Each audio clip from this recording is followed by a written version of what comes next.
साथियों good evening.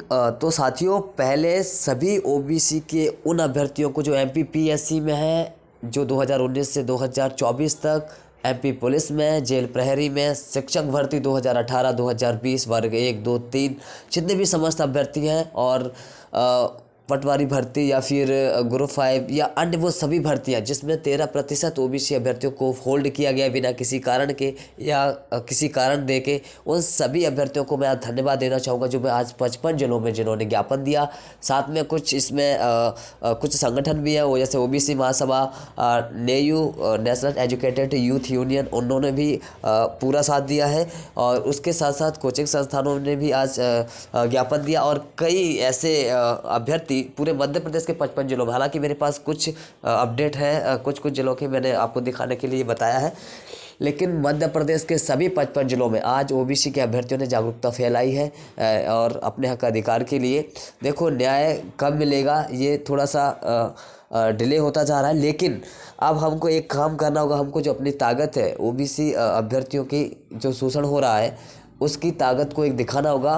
तो पहले तो सभी लोग एक प्रण लें और मुझे ये साबित करें कि इसमें कमेंट करें कि हम जब भी ओबीसी महासभा की विशाल आंदोलन होगा, जब भी विशाल आंदोलन होगा तो हम एमपीपीएससी, एमपी पुलिस, शिक्षक भर्ती, अन्य सभी वो अभ्यर्थी जो प्रभावित हैं ज़्यादा से ज़्यादा, और ओबीसी के जो सभी संगठन और कोचिंग संस्थान जो इसका समर्थन करते हैं वो सभी हम शामिल होकर हम जब भी ओबीसी महासभा की डेट रखी जाएगी आंदोलन की तो हम सब शामिल होंगे। पहले ये कमेंट करके साबित करें, कम से कम ये कमेंट हज़ारों की संख्या में रहें जिससे मैं ये समझ सकूं कि हाँ ओबीसी के अभ्यर्थी पूरी तरीके से जागरूक हैं। कम से कम यस ज़रूर लिखें नीचे कमेंट में, यस प्लीज़। और मैं सभी को धन्यवाद देता हूँ आज के इस जो ज्ञापन दिया गया है सभी जिलों में, उसका सभी को बहुत बहुत धन्यवाद देता हूं।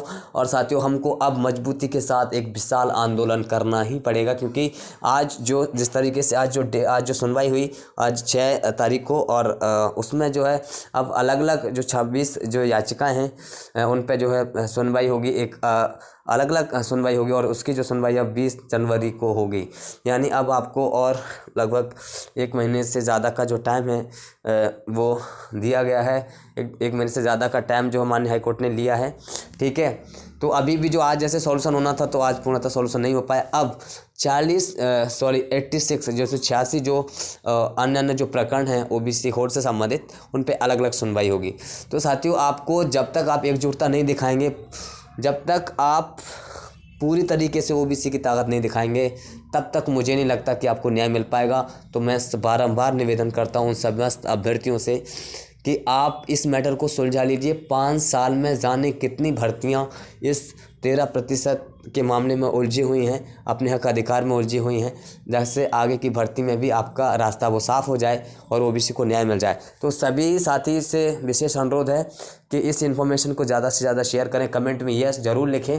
बाकी सभी प्लेटफॉर्म से भी आप जुड़ सकते हैं, ट्विटर हैंडल से साथियों, क्योंकि मैं आपको इसीलिए इन्फॉर्मेशन दे रहा हूँ क्योंकि ट्विटर इसीलिए ज़रूरी है, क्योंकि ट्विटर पर अगर हम ओबीसी के समस्त अभ्यर्थी जो कि लाखों की संख्या में अभ्यर्थी प्रभावित है एमपीपीएससी से लेकर शिक्षक भर्ती और अन्य भर्तियों में, अगर वो ट्विटर हैंडल से जुड़ते हैं तो जो भी इन्फॉर्मेशन एक दूसरे के साथ शेयर होती है वो ट्विटर पे अगर हम ट्वीट करते हैं, ट्विटर एक्स पे, जैसे कि आप उसका नाम एक्स है, तो ट्विटर एक्स पे जब भी हम उस पर ट्वीट करते हैं, अब जब हम एक साथ ट्वीट करते हैं तो वो मुद्दा बहुत जल्दी हाईलाइटेड होता है।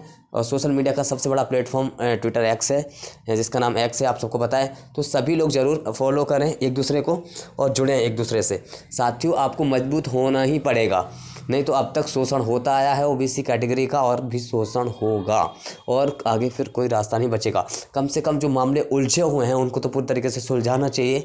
अगर आपको चाहिए कि ओबीसी को 27% मिलना चाहिए तो आपको पटवारी भर्ती में जिस तरीके से नेयू ने अपना जो है प्रोटेस्ट किया था, आंदोलन किया था, पटवारी भर्ती में पूरे भोपाल में लाखों की हज़ारों की संख्या में पहुँच गए थे।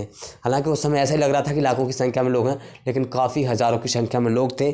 और जैसे इंदौर में भी देखा था, नेशनल एजुकेटेड यूथ यूनियन ने किया था। इस बार जो आंदोलन होने वाला है ओबीसी महासभा करेगी और ओबीसी महासभा में सभी बड़े बड़े संगठन भी सहायता करेंगे। सबसे ज़्यादा जो महत्वपूर्ण भूमिका संगठन के साथ साथ ओबीसी समुदाय की तो रहेगी ही, साथ में अभ्यर्थियों को जागरूक ज़्यादा होना पड़ेगा, क्योंकि इसमें एमपीपीएससी से लेकर छोटी से छोटी, बड़ी से बड़ी भर्ती तक अभ्यर्थी बहुत ज़्यादा प्रभावित हैं और आज वो एवरेज हो रहे हैं।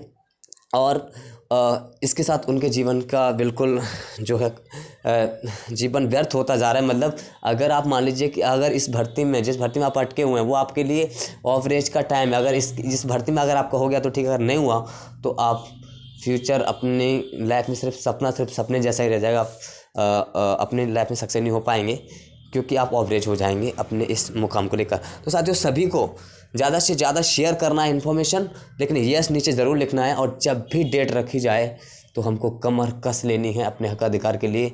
और जहाँ भी डेट रखी जाए, चाहे वो इंदौर में हो प्रोटेस्ट या फिर भोपाल में हो, हालांकि भोपाल में होना है ये प्रोटेस्ट, ये पक्का है। तो ओबीसी महासभा के नेतृत्व में, और इसमें काफ़ी बड़े बड़े संगठन भी इसमें भाग लेंगे और पूरा सपोर्ट करेंगे और पूरी भारी संख्या में आएंगे। तो सभी अभ्यर्थियों को भी अपना योगदान देना है। साथियों देख लीजिए, मामला सुलझाना ही सबसे ज़्यादा ज़रूरी है, क्योंकि जब आपको देना नहीं था, जब आपको पता है कि पहले से कानून 2019 में बना हुआ है, तो आप उसको लागू करो।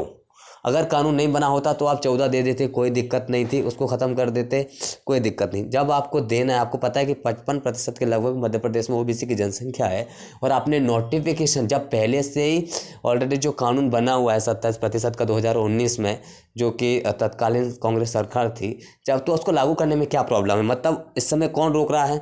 ओबीसी का हक अधिकार कौन रोक रहा है? आपको सीधा सीधा समझ आ रहा है, जो वर्तमान सरकार है वो रोक रही है, वो ओबीसी के साथ अन्याय कर रही है, वो सिर्फ वोट का काम कर रही है, बाकी अभ्यर्थियों के साथ बिल्कुल अन्याय कर रही है। एमपीपीएससी से लेकर छोटे बड़े सभी भर्तियों में जब पहले से कानून बना हुआ है तो आपको बिना कुछ सोचे समझे आपको तो उसको लागू कर देना चाहिए। उसको जो भर्ती प्रक्रिया को अटकाने का क्या मतलब है? सिर्फ एक अभिमत से कैसे रोका जा सकता है?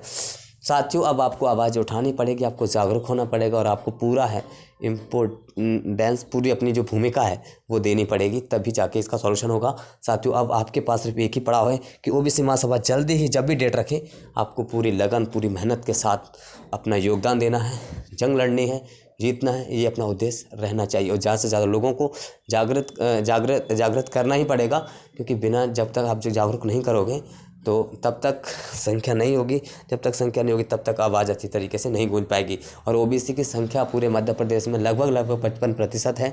अगर आप जो चाहें वो कर सकते हैं, आप जो चाहें वो आप कर सकते हैं। आपको किसी के बहकावे में और किसी के उसमें नहीं आना है, आपको अपने हक और अधिकार को जानना है।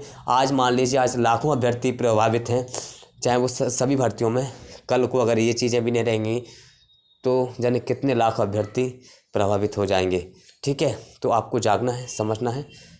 ठीक है साथियों, तो सभी को ज़रूर शेयर करें, नीचे कमेंट में यस ज़रूर लिखें, और अपने सभी अभ्यर्थियों को, सभी एमपीपीएससी से लेकर एमपी पुलिस, जेल प्रहरी, शिक्षक भर्ती वर्ग 1, 2, 3, 2018, 2020, 2023, अन्य सभी भर्तियों में जिसमें 13% में अभ्यर्थियों को प्रभावित किया गया है, होल्ड किया गया है, उन सभी को ज़रूर शेयर करें, ज़रूर जगाएँ उनको और मोटिवेट करें। ठीक है, धन्यवाद।